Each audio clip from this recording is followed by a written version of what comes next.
Do I look like a naked rat?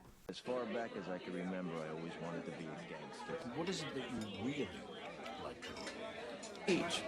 Anyone can cook. He's the one behind these recipes. We get to really be part of people's lives. 20 minutes for 2 medium rare steaks? This is bullshit. Yes, chef. I need to hear you. Yes, chef. It's your call. Lady. Look at me. Wake up.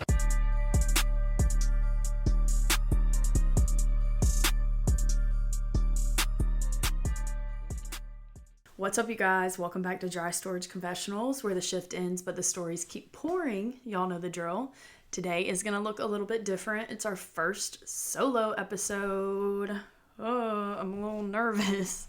I'm a little scared. This is also my first time recording with this fabulous Blue Yeti mic.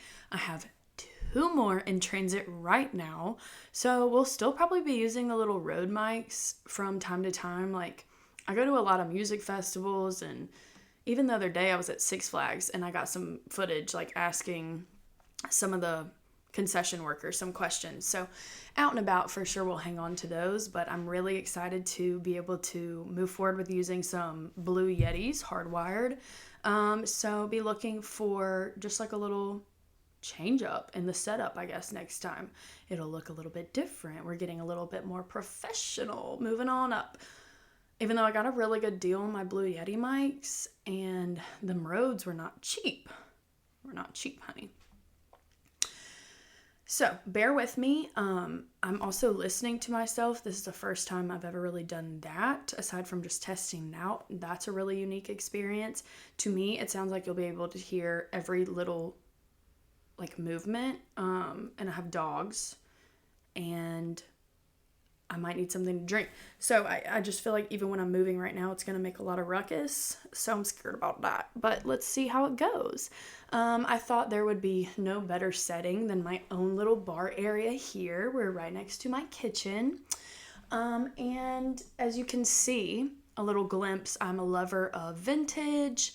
I love to collect really cool glass pieces. So you can kind of maybe play I Spy while we do this episode here.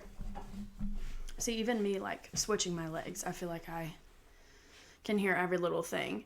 I'm kind of going to interview myself. We're going to do a little bit of a walk down memory lane. Obviously, there's no guest, and I just kind of want to talk about what it was like to truly grow up in the restaurant industry, to love it, to fight with it, to break up with it, come back to it time and time again, and, just maybe, especially now that I'm a parent, I see a huge perspective, obviously, but I've always been hopefully on the wiser end, I would say.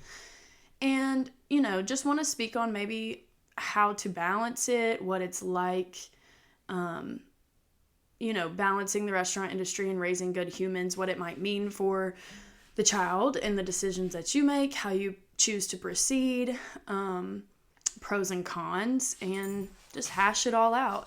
Maybe just try to help any parents listening how to balance it all. So let's go. Let's get into it. And just to catch up as well, we've gone 8 weeks. 8 or 9 weeks I feel like is a good, obviously quarterly throughout the year. So we did 8 episodes, and then on the 9th week I did take a week break. And so I will probably follow a similar schedule to school, although my son is not in school yet. Have a lot of young family members and stuff, and so we also live in a college town, very involved in that. So like last week was fall break, and it just kind of fit right in. So not saying that I'll go all Christmas break without dropping an episode, or like all summer or anything, but it will kind of follow a similar schedule, just so that there's no burnout, and we can all have fresh content to discuss, of course. So I was not disappearing. Just took our first little quarter break. How fun is that? Cheers to 8 episodes. I'm proud. It literally flew by.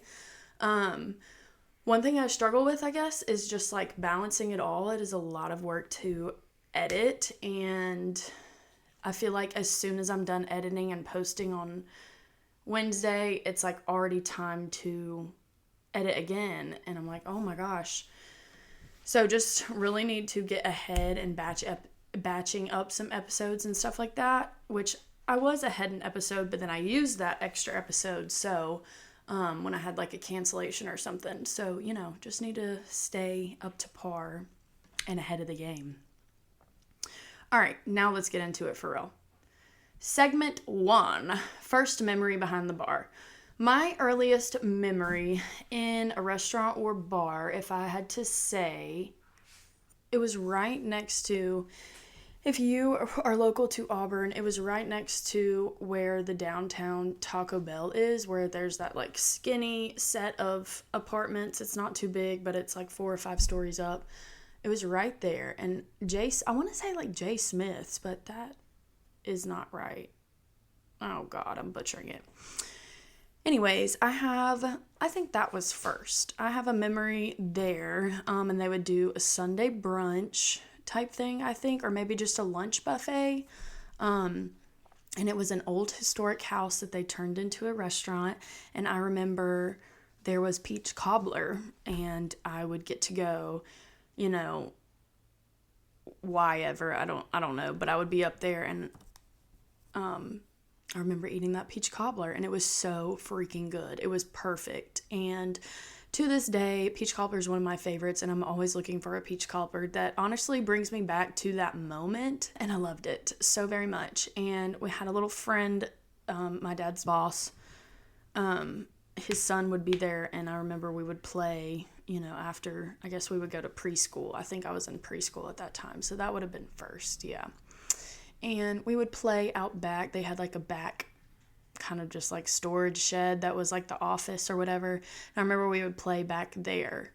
And that would officially be my earliest restaurant memory, and it only carried on from there. So, little backstory, my parents both graduated from Auburn University, War Eagle, and so I've been here from the jump, and they both got, my dad got a degree in business, and my mom got a degree in hospitality and management, if I am saying so correct. And so they both were in the industry. My mom helped open Hamilton's downtown. My dad was at Amsterdam for a while. Had a lot of things that he can speak on from there. Probably a lot of learning points and turning points in his life. And if I were to say that I definitely have been the back office kid and the bar top coloring book kid. I would just find a spot and go sit as I got older and you know, would color and talk to the servers. Or, yeah, I would go sit in the back office. At Amsterdam, they had a separate back office space, and I remember spending some time back there. I remember when they built and added on the Starry Night room in the back. I'm not sure if it's even still called that, but I think that was what it was originally called when it was like being built. Yeah, a lot of faint memories there. First time hosting was at Amsterdam. I would stand there during lunch on days I guess I didn't have school, and he worked on the weekends, and I was with my dad because my parents are divorced, and so I would stand at the front, and they didn't make me worry about too many logistics. I guess there would have just been maybe like one server inside and one server outside. So all they had me say was like, how many, and indoor, outdoor, and I would count the menus and take them inside or outside. And that would have probably been around kindergarten or so, because I was obviously old enough to comprehend counting the guests and then counting the table numbers, or the seats at the table. So I'm a little nervy, for real. Ooh, interviewing myself. I'm reading some questions that I kind of jotted down for myself. I wasn't really a kitchen kid until I actually worked, because I was just kind of scared of the kitchen. So my son runs around in the kitchen sometimes, but yeah, I don't really remember too much of running around in the kitchen. Now, at Terracotta, on the other hand, I do. Now, simultaneously, my mom was at Hamilton's and managed there, and she also worked out at the Salgahatchee Robert Trent Jones, excuse me. And maybe Salkehatchie as well. I don't know. But for sure, Robert Trent Jones. And I remember one of the earliest memories for that would have been like waking up super early because she would have to go out there so early. Yeah, that just stuck out in my mind. But after that, she worked at Terracotta Catering Company downtown near the fire station, and ran and owned by Billy Lee. He is an OG, an iconic figure of this community. I would love to have you on, Billy, and ask you some questions in a more professional manner, of course. But Billy Lee, Carol, Darcy was in the kitchen back there. Now Terracotta, I definitely was in the kitchen, but that was a small crew, and I just remember that. I just remember it being small crew and quiet. Yeah. Oh my gosh, I forgot a huge one. My dad worked at the downtown Mellow Mushroom. See, I'm going all out of chronological order, but this is all very early days. And I remember one time we took a field trip with my preschool. So, okay. Yeah, I got the timeline in my head now. And we took a field trip to Mellow Mushroom with my preschool, and we got to look at the big pizza ovens and watch them, knead the dough and toss the dough. And then they all cooked us some pizzas, I'm pretty sure, and we got to eat them and carry on about our day. So that was a really cool memory. It always felt comforting and chaotic in a way. It was definitely both. There's some dark sides to it. Alcohol has been a part of our family. It felt comfortable because it was all I knew. Restaurant industry, and having my parents work in the restaurant industry. Of course, my mom went on and mainly did other things that wasn't really in the restaurant industry. So when I'm speaking on, I guess most of it would be where my dad would have worked. But it was definitely comfortable because it was all I knew. And of course, the fun things of getting the peach cobbler, and you always know it's special, I guess to me, because it's just like a special experience. There's always some guests that or other kids at the time that probably would have been like, oh, I want to go to the kitchen. We're like, oh, I want Shirley Temples on hand. And I had loved Shirley Temples. Oh my gosh. And they used to make me this thing called a ladybug special. And I don't remember what. Grenadine and Sprite and maybe orange juice or something would have been a ladybug special, but that was a specific one for me.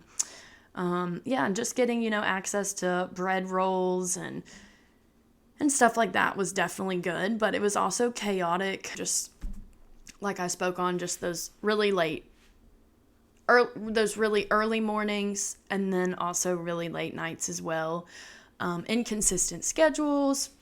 Yes, there's flexibility in your scheduling because there's more shifts that can be worked, but it's also really straining and hard as well because, the second someone else finds out that they have the day off, they're going to make plans. So it doesn't mean you have all the chance in the world to just call out or get your shift covered. So if I was sick or something like that, there would have to be grandparents to come into town or, babysitters a lot. Definitely that type of thing.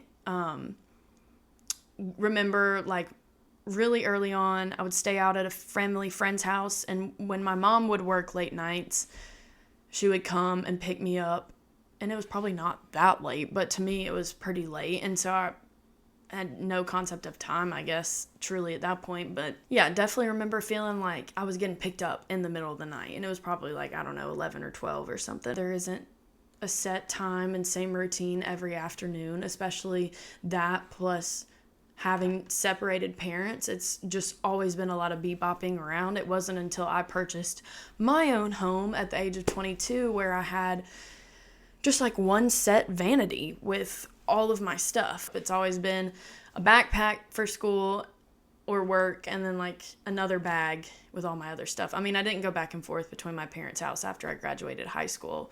I had some, stayed with boyfriends and, okay, whatever. It wasn't until I lived on my own, let's put it this way. It wasn't until I lived on my own until I had just a singular vanity for all of my stuff. That was just a crazy feeling, and it still kind of is. I've lived majority with 2 houses than 1, so it's still interesting to have all of my stuff in one place and not be bebopping all over. So yeah, divorced parents that are still together and are co-parenting wonderfully, which I'm very blessed with, plus the inconsistency of the schedules made it a lot, for sure.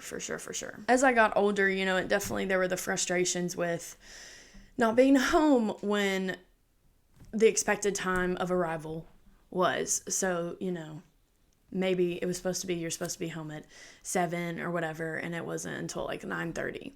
And, that it would be cool because, yeah, I get the apartment to myself. I get to chill, whatever. But also it's like, okay, time is ticking. I'm getting frustrated, that kind of thing. It's weird speaking on my own stuff. It's really easy to ask other people, but it's hard to speak on your own stuff. Yeah, just trying to open up about it. I mean, I'm not shaming or at all. My parents were young and grinding and doing the damn thing, and I'm so proud of them, and I love this industry, obviously. So yes, I mean, and I experience it as well when I have to, work from time to time. It just happens. You're supposed to be home at 9, and things might pop off or something comes up or whatever, and it's not till 10:30 where you get home. I totally understand, but that's few and far between for me now, thank goodness. But yeah, it's definitely tough. I feel like I did not know from the start that I was growing up in something different than my friends. Yeah, I don't feel like I knew that I was growing up in something different than my friends until later. And then obviously just natural things start happening. Definitely like used the time that I did have the house alone once I got older and had a car. I mean, I was 16 or whatever, to go hang out at friends' houses and maybe do something I wasn't supposed to do, something like that. And maybe that's where it can be sticky if you don't have a kid with their head on their shoulders the right way, I guess is what I'm trying to say. I don't want to impose that I did anything bad or that I was put in a bad position by any means. I guess what I'm trying to say is, like, if you don't have a good foundation and a good home life and a secure relationship with your child and a good head on your make sure that your child has a good head on their shoulders, then yes, when you do say that, oh, I'm going to be home at 6 or whatever, it is okay that you're going to be home at 9:30 because you know that your child's going to stay safe and at least make the right choices. Now, if they were not, then that can get very hairy, and that can start becoming something that they take advantage of and know that they could plan around. So I definitely know, like, if I wanted to do things during that time, I 100% could have used that time to go out and sneak around and get into trouble. And luckily I was wiser, like I stated earlier. So I guess I was having so much trouble speaking because I didn't want it to seem like anything that it wasn't. I made very good choices, and I hope that my child does the same, and I hope that my sisters do the same with their time alone, because every child has time alone. Doesn't matter the job. They should, as a part of growing once they get older. And so, yeah, once I was 16, 17, it's okay if I'm home till 9, 10, 11 o'clock at night sometimes. It would just mean that there's more opportunities to do things that maybe your child wouldn't do right there in front of you. And so you just really have to make sure that if there's a chance that you still have them accounted for, whether that be at a friend's house or something like that. And even when they say that they're at a friend's house, making sure that that's true, because it's really easy to say, oh, I'm going to that friend's house, and they don't. So obviously can invite friends over. I definitely did invite friends over once I got older, and one time got in trouble for doing that. So yeah, it can just depend. There is obviously the environment of alcohol.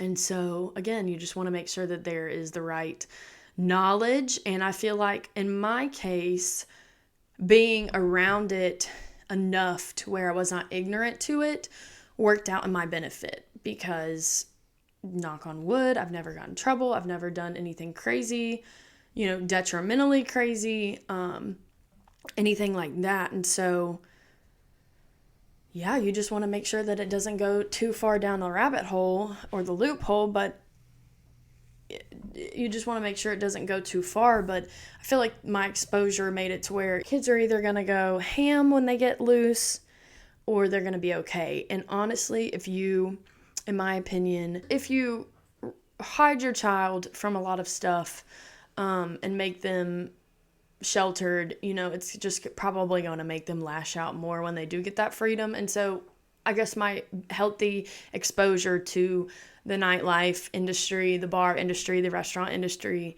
made me be able to come to terms with learning how to have a good relationship with it, because I was able to see people that took it too far and people that did not. And so I was able to find my way in that.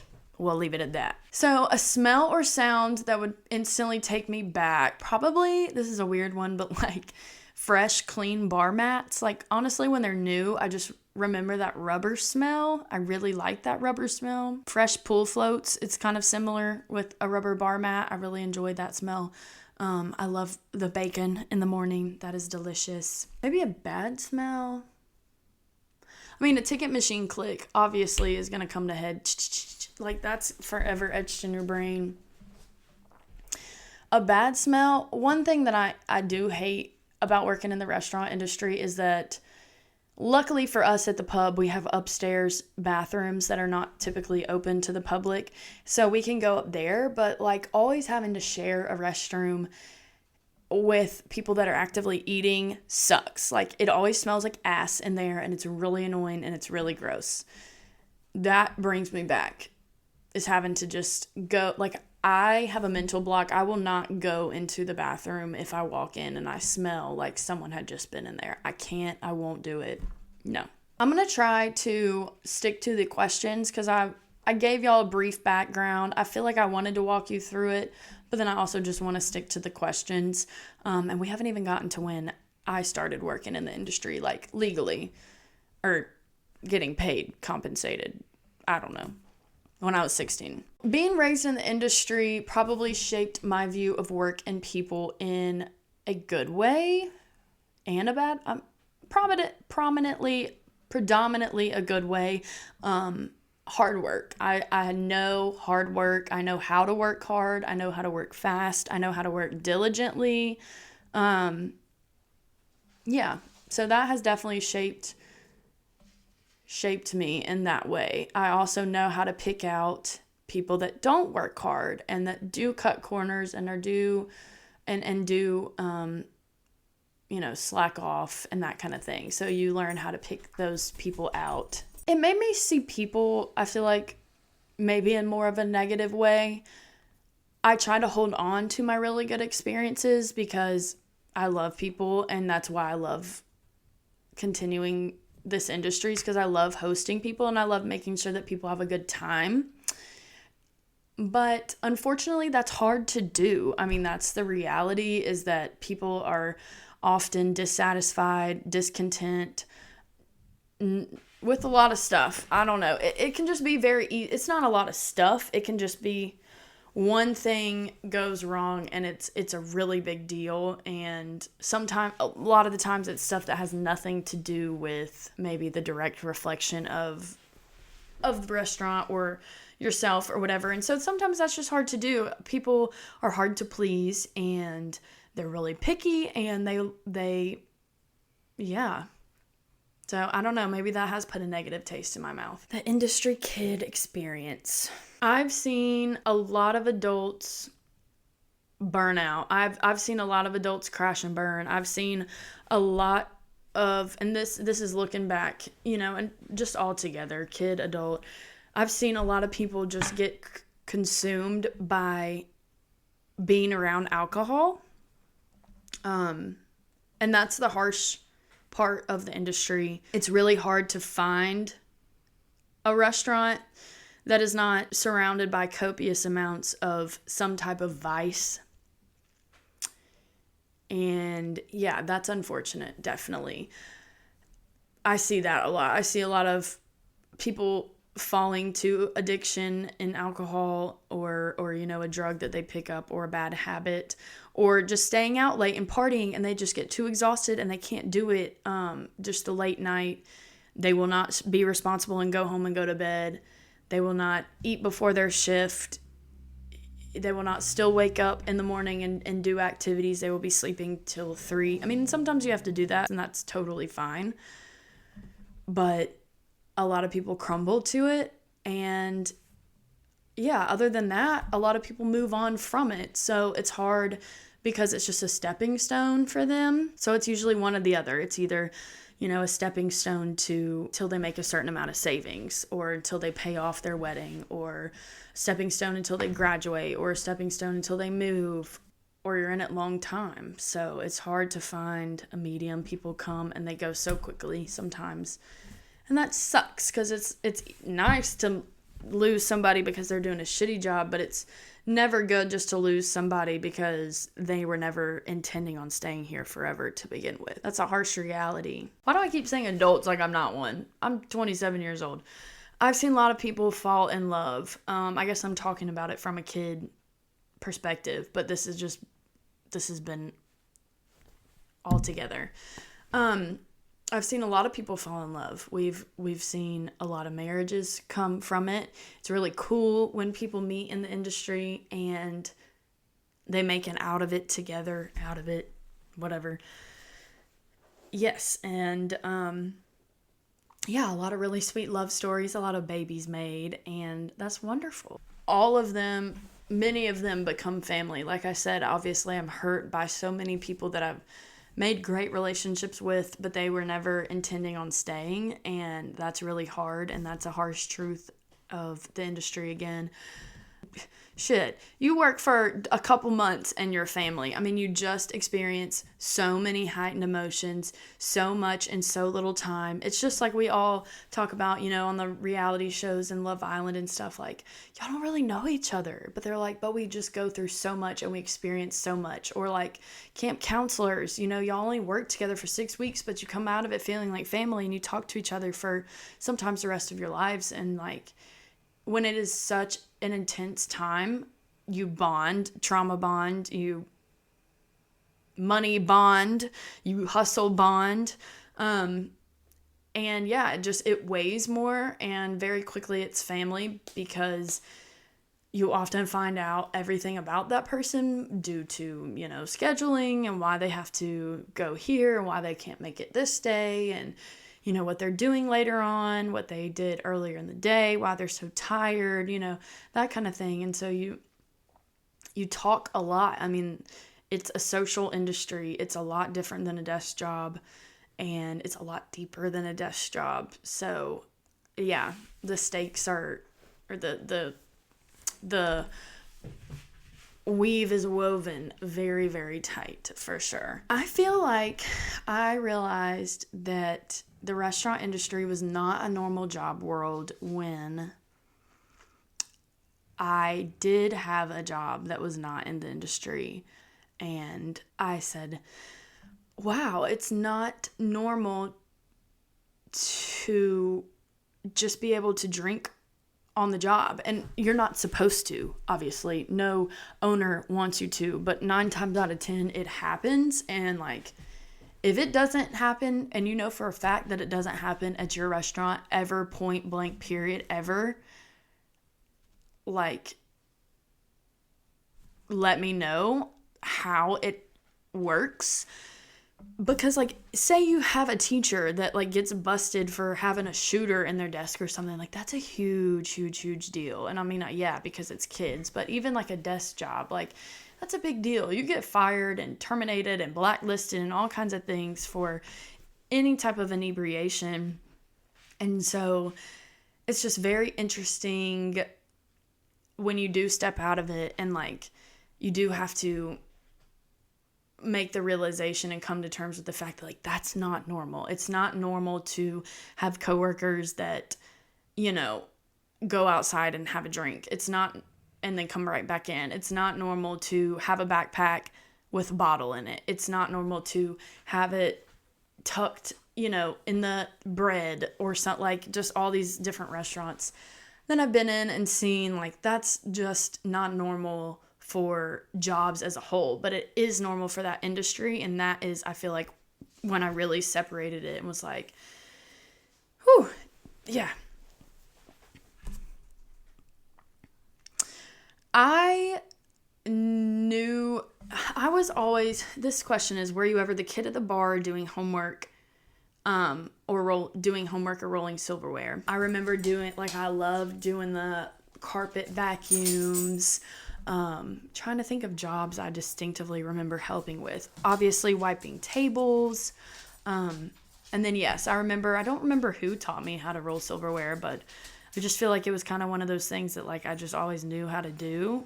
It was ingrained, subconsciously knew how to roll silverware for forever. And that's how long ago I probably remembered how to roll silverware. Like, I don't remember when I learned how to tie my shoe because it's been so long. Hi. So, yeah, definitely did that. When my dad came back from Tampa and he went to when he opened the Irish Bread Pub, he was there for several years, and then he actually went to Montgomery. And I remember being upstairs. That one had 3 floors at that Irish Bread Pub downtown. And I remember being up top and would just be like laminating menus and organizing menus and stuff like that. And then at the Opelika Irish Bread Pub, sitting upstairs and doing homework all the time. Because I guess I would get picked up from school, and then we'd have to run some errands and then go back upstairs, back up to the pub, and then I would go up and he'd have to finish some stuff. I would go upstairs and do my homework, and, he would send up some chicken fingers or whatever for dinner, just make it down there. What did I learn early that most people don't learn until their 20s or 30s about people, hustle, empathy? Hustle, yeah, how to work hard. So I guess we can kind of blip into my history a little bit. I started working at my first job. I remember when I turned 16. Well, actually a couple months before I turned 16, I was like, I really want to get a job. I didn't assume that I was going to get gas money. Like, ain't nobody was assuming that I was just going to get paid gas money. I immediately was like, I need to get a job. And so, yeah, that's 100% what the industry taught me was you just work for your money and work for what you want. Went around downtown. I remember getting applications from everywhere downtown. Never got a call back from Toomers. I guess they focused on, college kids and stuff, which was fine. And I think that's what most of them did. And so I wound up getting a job at Chick through my friend Cameron Nix. And his dad actually owned Chick. So it was another friend that I met in high school that had a parent that owned a restaurant. And so I started working there, and I wanted to work, I would always beg Dad, are you going to let me, when are you going to pay me? Blah, blah, blah, blah. And he always wanted me to work in other restaurants first and learn how to work in a restaurant from other business owners and other managers and get a foot in the, be able to hold my own before I came and worked for him, because we never wanted it to be like a weird situation, a weird dynamic where, I might get free passes for fucking up or like doing something wrong, or, it wouldn't be uneven. So that way when I did come in and work for him, I could be treated just the same, and I could, be treated just the same. So, and that was always really cool. And that is something that I do recommend if you are a parent that is a restaurant owner or manager, have the opportunity to hire your newly 16-year-old driver or 18-year-old or whatever. Have someone else teach them at another restaurant so that you aren't looked at as, giving them a unfair advantage, or just causing that tension. It will wind to, you inadvertently blaming another employee because you don't want to cause that stress between you and your loved one or whatever. But if you have them enter on even playing grounds, it makes a big difference. And let me backtrack. When he was at the Montgomery Irish Bread Pub, we would have these St. Patrick's Day street festivals down there, and I would always have like a little food tent outside, and that is something that he would always let me do, and I would always make my money for spring break doing that, because it would always be like the weekend before spring break or, whatever. right before I would go to the beach is typically what it was. And so I would get to hold on to that money and use it. But I would have my little table and I would get to ask a friend to work it with me. And we would have a big, chafing dish of shepherd's pie. And yeah, I would make a ton of money. And I remember one of my earliest tips from somebody was to constantly empty your tip bucket out so that they felt bad for me that I didn't have any tips. And, I can see that if it is a clear tip bucket, just kind of puts people on the spot. Is that morally right? Maybe not, but maybe just playing into their ethos a little bit. Ethos, logos, pathos, one of those. I don't fucking know. For single parents in the industry, I think I spoke on some of the pros and cons a bit already. The biggest one is making sure that your kid has the right head on their shoulders. If you are working late and you are a little bit lenient on maybe you said you were going to be home at a certain time and you are home later in the evening, that can easily lead down to a wrong path for sure. And then just being around alcohol if you don't have a child, if you have a child that is a little bit mischievous, being around alcohol and having that close knowledge, it can be used in the wrong way. But some of the pros are just the flexibility of your scheduling. You might have the opportunity to kind of make your own schedule, have some really good friends in your workplace that can pick up for you if you need it, if your child's sick, whatever else. But also it's not as easy as it seems, because say your child calls you while you're in the middle of a lunch shift, you can't necessarily just get up and go. And like another guest spoke on previously, if they do choose to get up and go, that's the rest of the money for the day. If they do have 2 tables or 3 tables when your child calls, unfortunately, you have to transfer those tables over to another server and they get that tip and you have to eat it and go pick your kid up. So while it may be flexible, it might not work out in your favor in the long run. But it's also quick money if it is a thing where, it's just a side hustle and just some extra spending money, but then you're trading out a lot of really important times. So, a big con is all the missed holidays and yes, you're closed on Christmas Eve sometimes or whatever your restaurant does, but the other day it's probably going to be open. I mean, it's rare that you're going to be closed for a week. I mean, the service industry is 24/7 and people love to go out to eat the night after Thanksgiving and the night before because they don't want to cook or they don't want to eat their leftovers. Or the night of because they don't like to do Thanksgiving or they don't have family to do Thanksgiving. So it's a constant industry that's always working and there's always people that are hungry. And so that's a pro within itself is that there are always people that are hungry. On Christmas Day, you can make some of your biggest money, but guess where you are on Christmas Day? You're working. So what's it going to be? I mean, that's just a personal choice. It can really be troubling and hard when the child is in school. So they're in school all day long, and that might be when you have your time off. And then at nights you're having to work because that's when the dinner rush is, and that's when you make great tips, and that's when you're bartending and hustling and making great money. But when are you going to see your kid? And then you're not going to see them on the weekend because that's when we're busiest, and you're off on Mondays and Tuesdays. So, or Mondays and Thursdays. So that's really tough. You can very quickly become scheduled all the time, working a lot of hours that you're going to be tired. And then when you are off, you're going to want to sleep. Or you're going to want to clean. So it can be a lot. There's not as much structure. While there's flexibility, there's a lack of structure, and that can become a beast in itself, and it can be hard to tame once people get comfortable scheduling you this, or you did commit to, okay, yes, I can work this week. Well, then suddenly you're scheduled the same shift next week, and then the next week, and then the next week, and then now you're working an extra shift every week on top of what you're already doing. So it can get out of hand because there's not as much structure.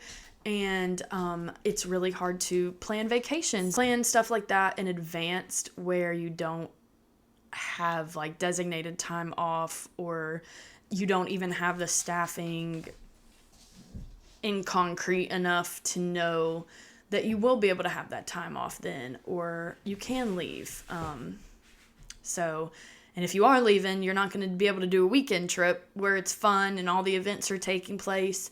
It's going to have to be a Sunday where everything's closed, a Monday, and come home Tuesday. And I definitely want to dive into that more deeper later on, so I think I might do a separate podcast on that, going in a little more in detail. So we'll move on from there. This is a saying, once you're in, you never leave. That's really debatable in the industry, and a lot of people say that it holds a lot of weight. Once you're in the industry, you never get out. And I think that it is such addicting money, and it is so easy to get wrapped up in it, where you're just hustling and grinding and showing up every day and coming home with fat money, and it is working out, that some people, while it was supposed to be just a temporary stop, never make it to that next stop. And they, never, they were taking a gap year and they never go back, or they were, here temporarily and then they're going to move back home and they never do. Or the money is so good because it is such a great industry and the friends are so great and you do have so much fun that you don't want to leave. And why would I go sit down at a desk job when I can go have margaritas on a Tuesday night with my friends while everyone else is showering and meal prepping for their business week? We're on like an opposite schedule, and so if that works for you, then that works for you. But you have to know that while majority of your friends might be having their Halloween party on Friday night, you're going to have yours on a Monday night or a Sunday night when everybody's off. People will stay in it and it will become their career, and they might be really good at it, or they might never know that they fell in love with mixing cocktails so much or just interacting with people so much. And so that can be a really scary thing as well, with like when you are a parent in the industry and you have a child that's wanting to work in the industry. It's just like the scare of, are they giving up everything else that they loved because once they step in, they're never going to step out. My mom definitely was a big advocate for that, of like, I just don't want you to get too tied into it, and like, I don't want it to be your full time, and you need to stay on this X, Y, and Z track and make sure that you always, have other skills and stuff, and not just hone in on that and just be restricted to it. Like, I guess, maybe she felt like she has been in the past. And I definitely have left. I've left the industry. My primary passion is working with adults and children with disabilities. And I worked at Camp Aska on Lake Martin for 4 summers when I was 15, all the way up to graduating high school, and loved that. And then after that, I transitioned into my full-time job at the time at the Exceptional Foundation of East Alabama, and I loved that place so dearly. I was there for about 4 years as well, which is why I ultimately left Camp Aska, because that was a full-time year-round. And so I just really got into the swing of things with that, and then would work at Irish Bread Pub after the fact. So yeah, I definitely got out, and then I'm back out once more now that I have Sloan. We did make that choice once we had him to get out of the industry. We just needed the structure. Mathen had the opportunity to be able to get into contracting, and he eventually wanted to go into nursing school, and so he was like, I can do this contracting and then go into school. And we've been able to have every night home and every weekend home, unless he chooses to work, and rainy days off. And if I'm sick and I've had, some health complications, and it's just been pretty great being able to have that flexibility. And I've been fortunate enough to be able to stay home. I have still been involved. I always will be involved. I do our social media for the Irish Bread Pub, and we're there all the time, hanging out and stuff like that. So yeah, I'm sure I'll be back, but what pulled me back would just be like the people. I mean, specifically the Irish Bread Pub is just a magical place. Maybe others think not. They probably think it's hell. It's a magical place for a lot of people. There's just something special about those walls and what they do to the staff while you're in there, and it can just create just a great dynamic. It's just a great dynamic. We'll just put it that way. And you're just hustling and bustling. And I totally got off. Oh my gosh. I never even finished my work history. I worked at Tend a Chick for a while. And then after that, I worked at Big Blue Bagel in downtown Auburn. And I loved that for John Deason. After that, I did The Hound, and I worked for Kasha. Would love to get you on the podcast and see what you're up to these days, Miss Ma'am. And I was a host there. Was very scared of the kitchen. The kitchen was huge. It is huge. And I was terrified. I was in high school at that point. By the end of Tend to Chick, the kitchen worker in the back, he was getting me a handle of Fireball to take to the Luke Bryan concert. When I was at Big Blue Bagel, we would go and hang out at Little Italy after hours, after work, and share a picture. We had a Christmas party, and that was my first work Christmas party, and that was a good time. We actually had it in Big Blue Bagel. Yeah, we played games, and there was a keg, and that was a lot of fun. I don't know, I was probably 17 at that point, so I guess maybe 16 at Tend to Chick, 17 at Big Blue, 18 at the Hound. And the Hound was probably where I was the least connected with the staff there, just because it was a really big staff and I was just a host. And there was a lot of college kids, so I was pretty intimidated. But Hensley was the bartender there, and I just knew that she was just the greatest of all time. She still is at the Hound. Iconic. Love you, Hensley. Would love to have you on the podcast as well. But I was definitely intimidated at the Hound. And see, that was kind of the thing, is that really put me in my place. Not that I had big head or anything, but it was just the necessary steps so that I didn't have a big head when I did work at the Irish Bread Pub. I worked for a school, after school care for a little bit at one of the elementary schools, and then worked at the pub. So I started working at the pub when I was probably 18 or 19. And started from scratch. I started as a host, was a host for a long time. Always, that's my heart and soul. I'm gonna run that shit. Lead hostess, server, worked my way up, bartended, front of house manager, and then would do all three. I would work attendee bar shift, front of house manage at the same time with no host. So I would seat tables, had me a 3 or 4 little table section. My bar top would take to-go orders and run that bitch. And then my boyfriend at the time, but my husband currently, would be in the kitchen. So we would tag team it, and it would be really cool. Or if we did have a host, I would bounce back and forth between bartending and expo. And run it up. So I think my relationship has morphed from admiration and intimidation and wonder to just love and loyalty and a sweet spot. Yeah, it's a really sweet spot for me. And if I was still in it every day, I probably would feel very differently. But the fact that I can come in, I miss it, and I yearn for it sometimes. And it's one of those things, I think, as a mom, where you shed your old self and da-da-da-da. And that's just me and my current story right now. I will probably go back to it. And it's not like I've been taken away from it or anything, or it's above or under anything to be in or out of it. None of that. It's just, that was a different Maggie at that point, because I have not been full-time in the industry since Sloan. So it's a before Sloan and an after Sloan. And that the before Sloan goes hand in hand with working in the restaurant industry and stuff. So it's definitely nostalgic and sentimental to me, looking back on those days, just falling in love and having fun and doing all those things. I was talking about staying up late, working hard, playing harder. And I think it's always a double-edged sword now, being a manager, when I have been a manager, acting as a manager. And even just walking around, being in there, I've always had to walk a funny line, because I gotta be cool, and I gotta be really funny, and I gotta be really lax and turn my head on some things, because I want to make my own personal relationships with people, and I'm not the boss.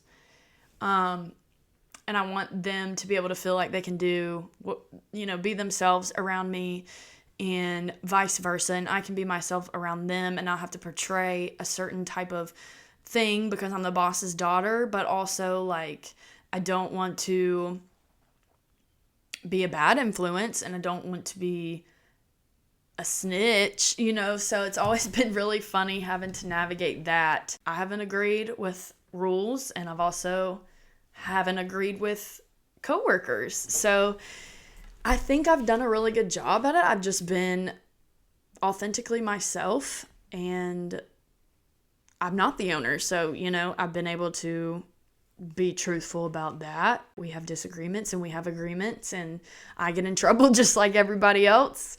As a matter of fact, I kind of got demoted the other day for doing private events because I was sick and I wasn't able to come in and work a party. And he just needs an entity there that can be there. And yeah. So, I mean, it happens to all of us, and I've just never tooted a horn like that. But at the same time, when I have had to flip the script, it has thrown some people off before and caused some riff. But the people that really matter, and then the ones that you want in your life and should be in your life, will move on from it and will totally understand that. So yes, I've had bridges unfortunately be burned with having to act as a manager, getting wrapped up in, well, your dad fired me, so I don't fuck with you anymore. Or I don't fuck with you because you're tied in with the Irish Bread Pub or whatever. But then there's several that know that I am still my own person, and they also know that there was a job to be done or a fault at hand and can separate that. And that's what really matters. And those are the people that I want in my life anyways. So that's never really bothered me. It's unfortunate from time to time, but if you look at it that way, it all plays out.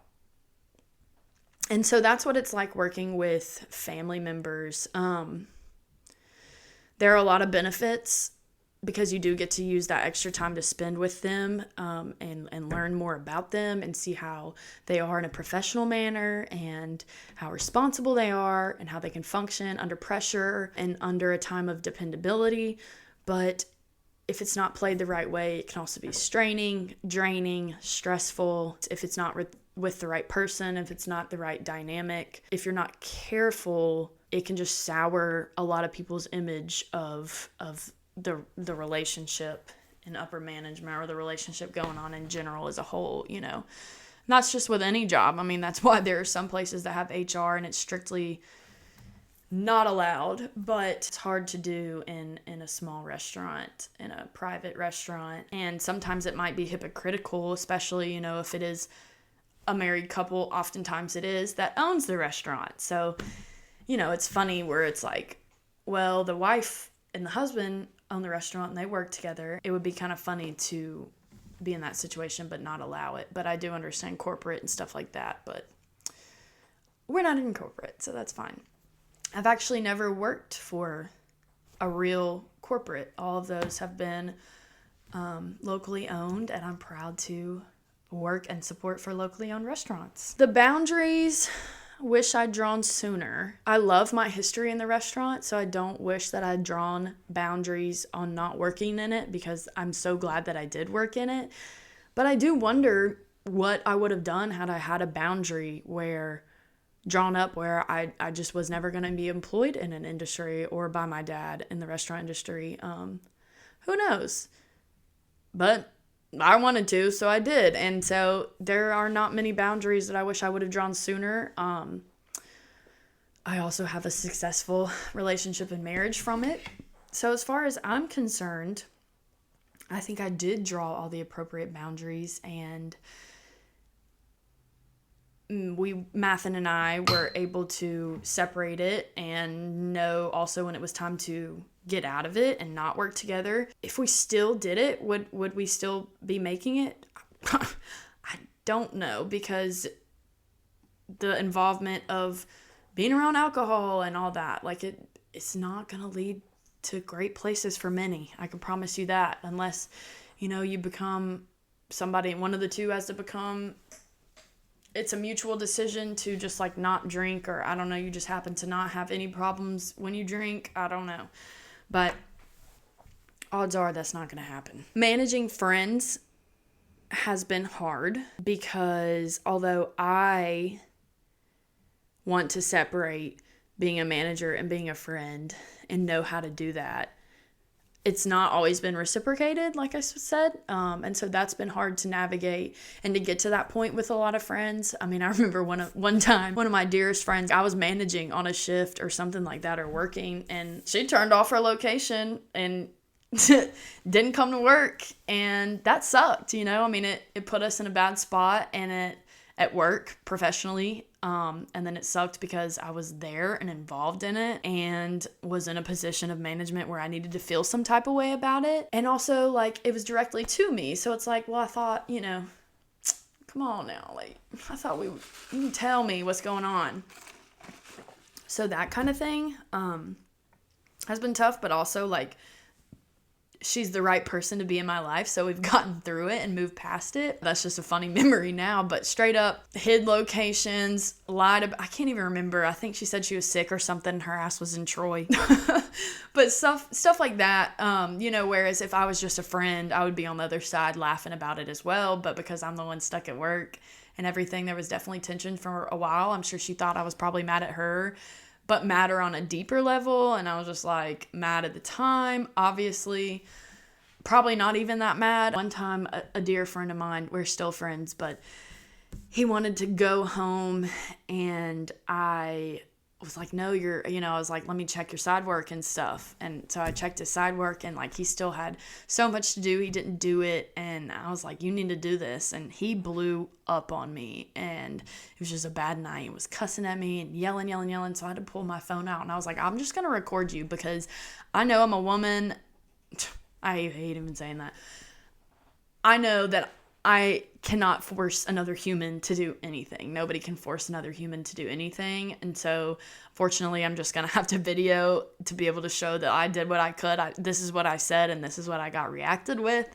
And again, we made amends and moved on from it. But yeah, stuff like that is definitely funny. I mean, I've gotten in so many arguments with people that I'm not, that were just employees that have moved on or quit or whatever.